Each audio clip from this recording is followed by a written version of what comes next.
So in this little video I'm going to talk to you about failure is the seed of your success.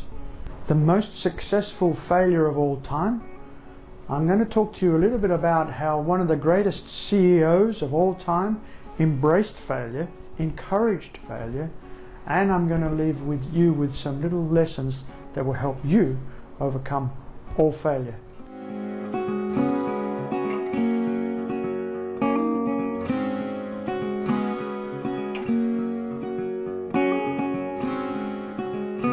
And don't forget, if this is your first time watching our videos, make sure you click on that subscribe button and the bell that's next to it so that you're first to get the next videos. Every week we're going to share with you videos, and that's going to help you learn all you need to know on your journey to success.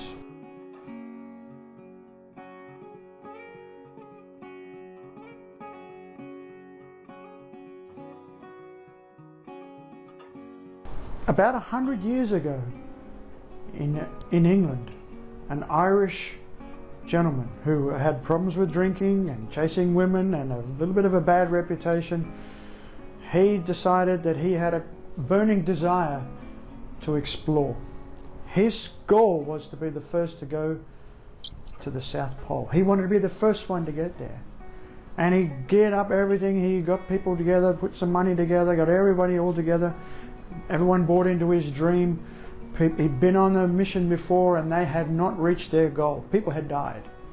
Very difficult. Nobody wanted to invest in this program again. It took him some time. But there was a race in that time. There was a race to get to the South Pole. And just as he was nearly ready to leave, he found he'd already been beaten. His whole mission was over. There was no more purpose. The South Pole had been found. He had failed before he started. So he took on a new quest. The guy I'm talking about is Sir Ernest Shackleton. You should Google him sometime and find out. He then took on a quest to travel from one side of Antarctica to another, from one sea to another. Never been done. A massive undertaking. Much larger than before. Resources need to be put together. Men, equipment. People had to come from both sides. There was no way that you could make it across. You couldn't walk that far. There are no shops. There's no 7-Eleven. There is no support. Once you go on that mission, and we're talking about around about 1914, about that time. There were wooden ships and radios couldn't communicate. They weren't there. There was no internet. There was no GPS. So here's a guy who's convinced some people to take that voyage. And he put a small ad in the paper. And the ad said something like this: looking for good men to come on an expedition. Bleak nights, 6 months without sunlight. The risk of failure, very high. The risk of death and injury, very high. But if you have what it takes, come and join us. Something like that. And you'll see, I'll post the ad here, the exact ad I'll post up for you. So he's managed to get a crew together and they've headed off. Just before the First World War. They had to leave England just before the First World War because their ship was going to be seconded into the war effort. In fact, it nearly did get taken. So they've overcome that hurdle. They've made their way down to Antarctica just in time for the summer period. Difficulties along the way. They finally get there. What happens?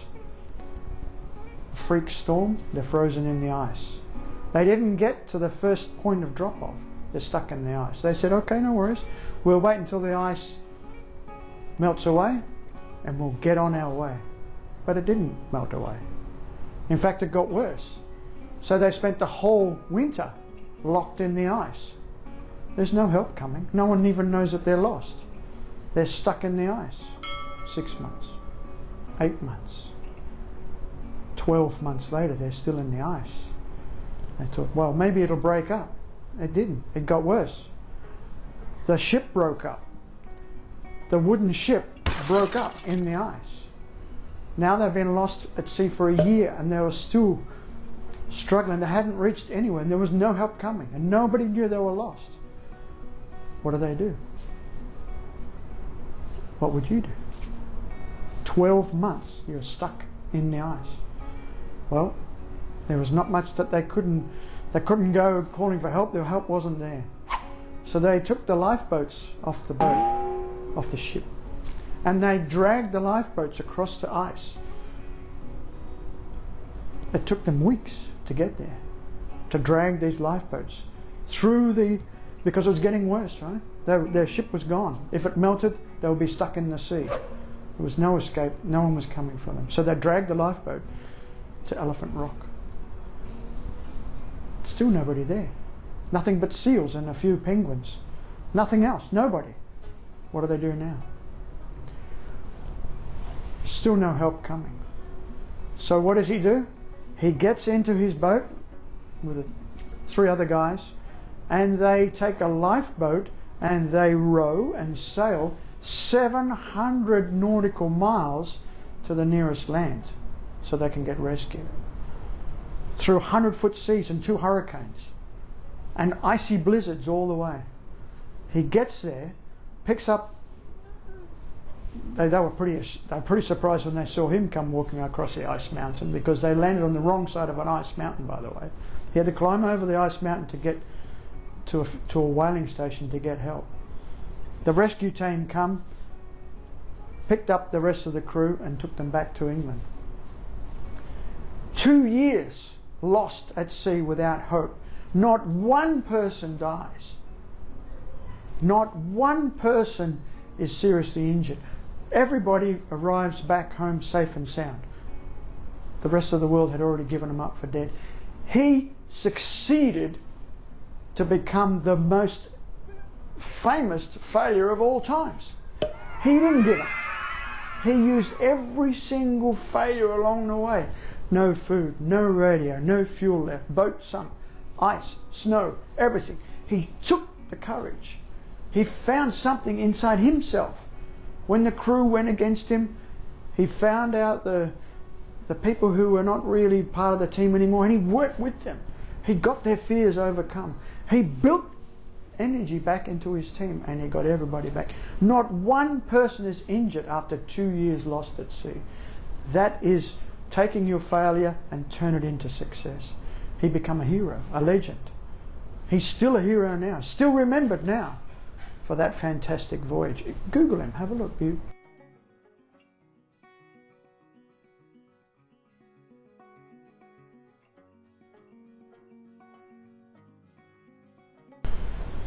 Failure is critical in our success.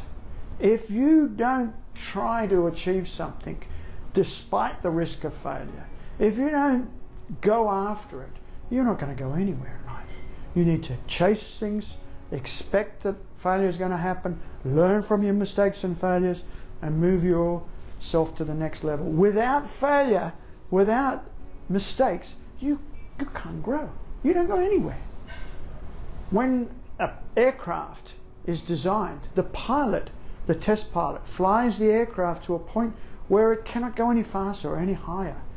That point where it's going to break up, that's the new boundary. That's the new boundary that they all use to leap forward to the next design evolution. If they don't reach that point of failure, they don't grow. And it's the same with you, and the same with everything you do. The CEO, Thomas Walton, CEO of IBM, embraced mistakes so much that he encouraged people to make mistakes. If he wasn't getting enough mistakes, or people weren't making enough mistakes, he said, you're not making enough mistakes, you're not trying hard enough. You need to try harder. Mistake more often. Make the mistake, learn from the mistake, and move forward.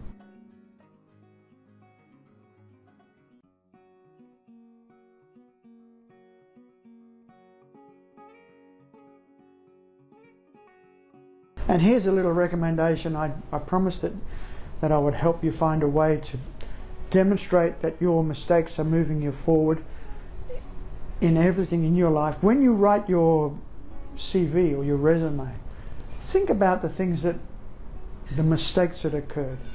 Think about what you did at that time and how your company was better off or your business was better off.